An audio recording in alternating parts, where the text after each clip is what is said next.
Welcome to Section 2 in Musculoskeletal Anatomy. In this section, we will focus on the median and ulnar nerves of the brachial plexus, as well as the lower trunk. Let's get started. Let's start our discussion with the median nerve. Notice that I have written many muscle groups that the median nerve innervates. Remembering all of these muscles is not very important. I merely provide them on this table in case you need to reference this information during your studies. I have bolded the items that you need to remember: the flexor digitorum profundus, the lumbricals, the opponens pollicis, and the thenar eminence. Now, thenar eminence isn't really a muscle, but it's something I do want you to associate with the median nerve. Going back to the flexor digitorum profundus, notice that it's only responsible for digits 2 and 3. Likewise, the lumbricals are only responsible for digits 2 and 3. And when we discuss the ulnar nerve, you'll find that the flexor digitorum profundus is innervated by the ulnar nerve at digits 4 and 5, and the lumbricals at digits 4 and 5. But we'll get to that in a moment. Now let's talk function. The flexor digitorum profundus will flex the wrist and the proximal interphalangeal joints of digits 2 and 3. And with the lumbricals, it'll flex the metacarpophalangeal joint, and it'll extend the proximal interphalangeal joints and the distal interphalangeal joints of digits 2 and 3. This image shows the anterior view of the left hand musculature, and it can be found in section 2 of your musculoskeletal anatomy text. First, notice the opponens pollicis muscle. This is a part of the thenar muscle group, labeled here. So we've got the thenar eminence, and the opponens pollicis muscle allows the thumb to oppose the palm, hence the term opponens pollicis. The image on the left shows someone's left hand. This person is able to make a fist. Notice that the thumb is able to oppose the palm on that patient. And now if we look at the image on the right, we can see somebody's right hand. This hand demonstrates an ape hand, referring to the inability to perform thumb opposition. With median nerve damage, the opponens pollicis muscle will be unable to cause thumb opposition, and the hand will look like this. So now let's look at the lumbricals of the median nerve. That's this lumbrical and this lumbrical. Now what do these do? Going back to this table, we can see that the lumbricals, as we mentioned, flex the metacarpophalangeal joint and extend the pips and dips of digits 2 and 3. Notice the metacarpophalangeal joints right here, MCPs labeled, and the lumbricals will allow flexion of the MCPs. And notice the DIP and PIP joints here and here, and the lumbricals will allow these to be extended. So the lumbricals right here will allow MCP flexion and DIP and PIP extension, and that makes this L shape. So L shape for lumbricals. With reference to the MCP joint, you can imagine that if the lumbricals didn't work, you wouldn't be able to make a fist. You cannot make a fist without the MCP joint. Now this image demonstrates the muscles that are involved in making a fist. We have digits 1, 2, and 3, and then digits 4 and 5. Now for digit 1, the opponens pollicis allows thumb opposition, and the lumbricals allow flexion of the MCP joint. So I'll write the lumbricals with reference to these two digits. Now we mentioned before that the lumbricals allow the PIP and DIP joints to extend. However, here you can see that they're flexed. So what causes flexion of the PIP and DIP? Well, this is where we bring in the flexor digitorum profundus. So let's go back to the table. You can remember what the median nerve does by simply thinking of it as making a fist out of digits 1 through 3. So if there's damage to it, the patient will not be able to make a fist out of those 3 digits. And we'll dive in more to this presentation in a moment. First, let's talk about thenar atrophy. On this image, notice the thenar muscles right here with the thenar eminence. If the median nerve is damaged, these muscles will undergo atrophy, which will mean the palm will be flat. And this image shows thenar atrophy. Notice the lack of muscle bulk right here in the thenar region. And you notice how the thumb looks strange as well? Yep, this patient has ape hand from opponens pollicis dysfunction.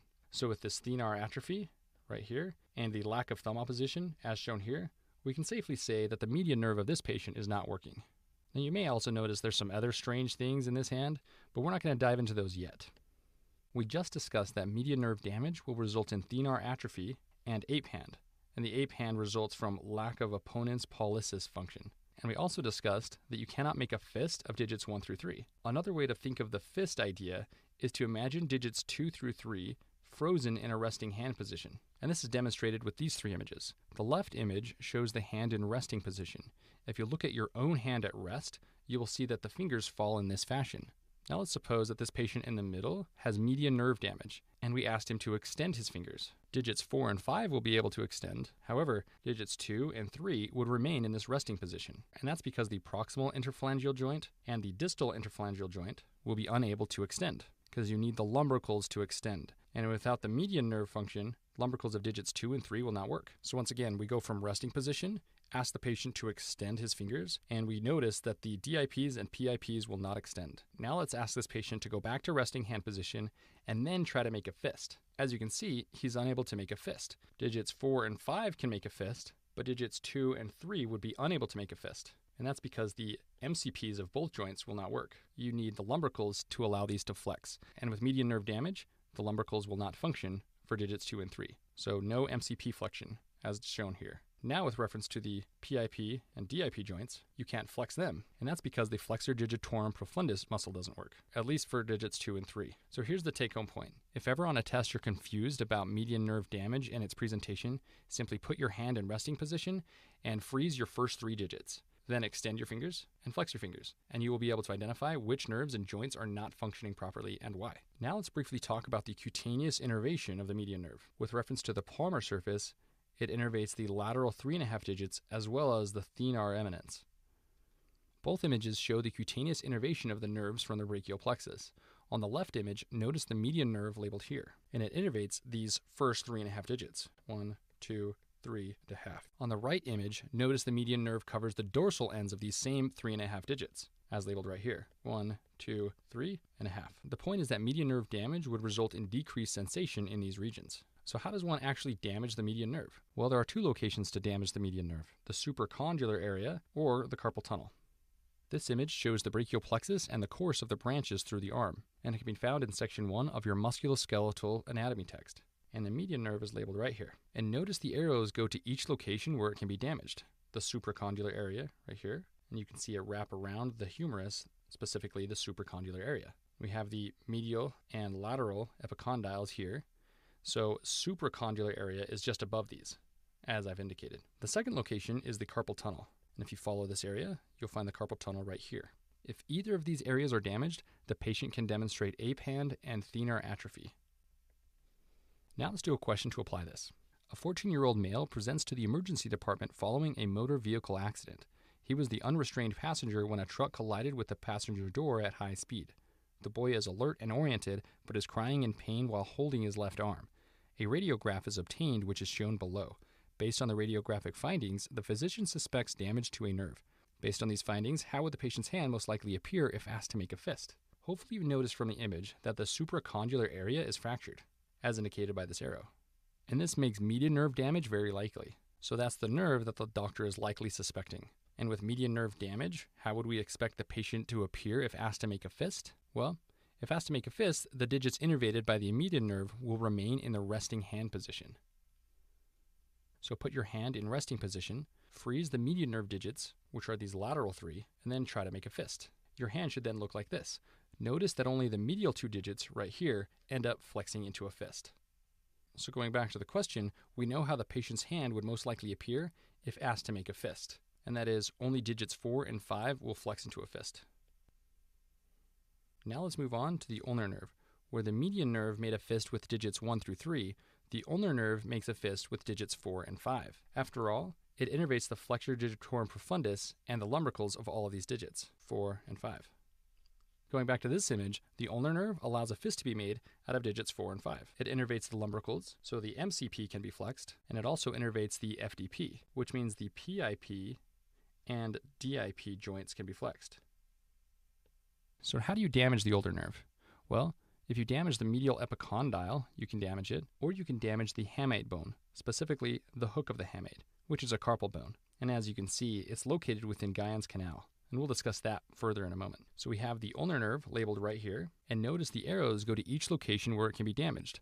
The medial epicondyle, which we can see right here, and we can see the ulnar nerve traverse this medial epicondyle. So it makes sense that with medial epicondyle damage, you'd have ulnar nerve damage. And next we have the hook of the hamate labeled right here. And if you follow that arrow, you can see the hook of the hamate right here. And you can see how close this is to the ulnar nerve. If either of these areas are injured, the patient can demonstrate ulnar nerve damage. And damage to the ulnar nerve means you cannot make a fist of digits 4 and 5. And just like with median nerve damage, another way to look at this is to imagine that digits 4 and 5 are frozen in resting hand position. As I mentioned earlier, if you're trying to distinguish the presentation of median and ulnar nerve lesions, put your hand in resting position. Then freeze the lesion digits and extend your fingers. You might even have to grab your hand to do this. So you can grab digits 4 and 5 and then extend your hand. And you can see that digits 4 and 5 will be frozen in that position. And then if you make a fist, you can see that digits 4 and 5 likewise will be stuck in resting hand position. And this is explained here. If the DIPs and the PIBs cannot extend, that means the lumbricals aren't working. You need the lumbricals to extend these joints. And when making a fist, if you can't flex the PIPs because of FDP dysfunction, you won't make a fist. And if the lumbricals aren't working, you can't flex the MCPs. And we just addressed ulnar nerve lesions, the medial epicondyle and hook of hamate, and with damage to these locations, you will be unable to make a fist of digits 4 and 5. Or in other words, digits 4 and 5 will be frozen in resting hand position, whether or not you attempt to flex or extend them. Now, if you're familiar with the flexor digitorum superficialis, which going back up here is listed under the median nerve motor function, you will realize that this muscle flexes the DIPs of all 4 fingers. So you may be thinking this, well, in an ulnar nerve lesion, shouldn't the patient be able to flex their DIPs? After all, the DIPs are flexed by the median nerve. The answer is yes. However, in the context of being unable to flex the MCPs, flex the PIPs, or extend either the PIPs or DIPs, the retained ability to flex one's DIPs is basically useless information. So trying to remember this and tie this together with the median nerve is basically useless information, which is why I did not bold it. So again, focus on the bolded information and you'll rock your boards. And if you forget how to distinguish the median and ulnar nerves, just remember, put your hand in resting position, freeze the digits that are damaged, the ulnar nerve digits or the median nerve digits, and then try to extend and flex. And that will tell you the presentation of each lesion. Regarding sensation, the ulnar nerve is responsible for the medial 1.5 digits on the palmar surface and the dorsal surface. The image on the left shows the cutaneous innervation of the nerves from the brachial plexus throughout the whole arm, and looking at the palm, we can see the ulnar innervation, and it's the lateral 1.5 digits. We have 1.5. And the image on the right shows the cutaneous innervation of the dorsal part of the hand, and we see the 5th digit over here. So the ulnar nerve innervates the lateral 1.5 digits. So whether you're thinking dorsal or palmar surface, the ulnar nerve innervates the medial 1.5 digits. So the last thing we need to discuss with ulnar nerve lesions is hypothenar atrophy. Going back to this image, notice the hypothenar eminence right here. If the ulnar nerve is lesioned, digits 4 and 5 are impacted, which we've already discussed. These are lumbricals 4 and 5. And with atrophy of the hypothenar muscles, this part of the palm will be flat. Now let's do a question to apply this. A 46-year-old man trips and falls on his left outstretched hand. His left hand is extremely painful. An urgent care physician orders a radiograph which reveals a fracture in his hand. The man is asked to extend all of his digits on his left hand, and then a picture is taken, which is shown below. What part of his hand is most likely fractured? And what sensation is most likely lost? Hopefully from the image, you notice that the man cannot extend digits 4 and 5. He was asked to extend all of the digits, and 4 and 5 remain in this position. And this is because the 4th and 5th lumbricals cannot extend any of the interphalangeal joints. And again, the interphalangeal joints are the proximal interphalangeal joints, the PIPs, and the dorsal interphalangeal joints, the DIPs. And this indicates ulnar nerve damage. So the first part of the question, what part of his hand is most likely fractured? It should be the hook of the hamate.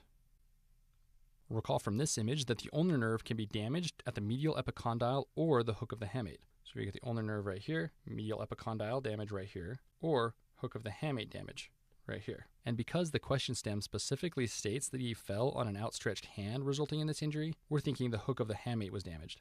Now the last part of the question asks, where is sensation lost? The ulnar nerve innervates the palmar and dorsal surface of these medial 1.5 digits. So right through here. So in this region on both sides of the hand. And when we go back to the table, we can see this clearly listed. Sensation at the ulnar nerve includes the palmar and dorsal surface, specifically the medial 1.5 digits. Now let's address lower trunk lesions. This image depicts segments of the brachial plexus and was introduced in Section 1. It can be found in Section 1 of your Musculoskeletal Anatomy chapter. So let's turn our attention to the trunks, which we can see labeled here. In Section 1, we discussed the upper trunk, which is a confluence of the C5 and C6 spinal nerve roots. In this section, we focused on the branches which derive from the lower trunk, right here. And notice that the lower trunk is formed by spinal nerve roots C8 and T1. And with lesions of the lower trunk, we just combine the median and ulnar functions we just discussed, the FDP and the lumbricals. Only now we think of all the digits, as we have underlined here. So all the digits will be frozen in resting hand position. So going back to this image, just remember that when the lower trunk is damaged, you only think about the median and ulnar nerves, labeled here and here. So how do you damage the lower trunk? Well, the brachial plexus runs through this region, and if this arm is forcefully pulled upward like this, the lower trunk can be stretched. And this can occur if someone was falling from a tree and grabs a branch on their way down. The weight of their body can forcefully stretch their axilla in this region. And this can also occur during delivery if the physician pulls the infant's arm forcefully out of the birth canal. That can also lead to stretch of the axilla, damaging the lower trunk. As written here, you can see that lower trunk injuries can occur with traumatic axilla stretching, which occur from falling and grabbing a branch, or during delivery, as previously described. Just combine the damage of the median and ulnar nerves, which means all digits are affected, which means they cannot make a fist of any of the digits, which, put another way, means that all their digits are frozen in resting hand position. Now let's look at the sensation column. Notice that I have written here, all digits, indicating the upper trunk carries sensory fibers to all the digits. This makes sense when you combine the sensation provided by both the median and ulnar nerves. From the median nerve, we get sensation to the lateral 3.5 digits, and that's on both the palmar and the dorsal side, as you can see written here. From the ulnar nerve, we get sensation to the medial 1.5 digits, and again, that's on both the palmar and the dorsal sides. Does that mean that sensation is lost to all the digits with lower trunk damage? In theory, yes, but they don't always have sensation loss. And when they do, it's usually only numbness of the medial 1.5 digits, as written down here. So basically, it's sensation loss in an ulnar distribution. Now, sensation as it relates to the lower trunk is not very important for you to know. When it comes to the median and ulnar nerves, you do need to have sensation down cold, as well as their motor functions. But when it comes to the lower trunk, just no motor functions. Now let's do one last question to tie this all together. A 16-year-old boy is brought to the emergency department by his parents after he fell out of a tree. After free falling for 2 seconds, he grabbed a branch with his right hand. The rest of his body continued falling until his fall was abruptly stopped when grabbing this branch. Almost immediately, the boy let go of the branch and fell the rest of the way to the ground. He is crying in pain but does not localize it. Based on the scenario, the physician is concerned about damage to the brachial plexus. If damage to the brachial plexus occurred, name 2 muscle groups which may be denervated. So hopefully from the question stem, you notice that this scenario is classic for damage to the lower trunk of the brachial plexus. And we got this clue because he grabbed a branch with his right hand and the rest of his body continued falling until his fall was abruptly stopped when grabbing this branch. So in other words, his arm was yanked up as he fell down. So for this reason, we think that his axilla was stretched, meaning lower trunk damage. And when thinking of lower trunk damage, think of losing both the median and ulnar nerve motor functions. And as shown in the table, what you're really concerned about is the FDP to all the digits and the lumbricals to all the digits. And this results in total claw hand, which means you can't make a fist of any of the digits. So going back to the question, the 2 muscle groups that we should be thinking of quickly are the lumbricals and the FDP. And that concludes this section.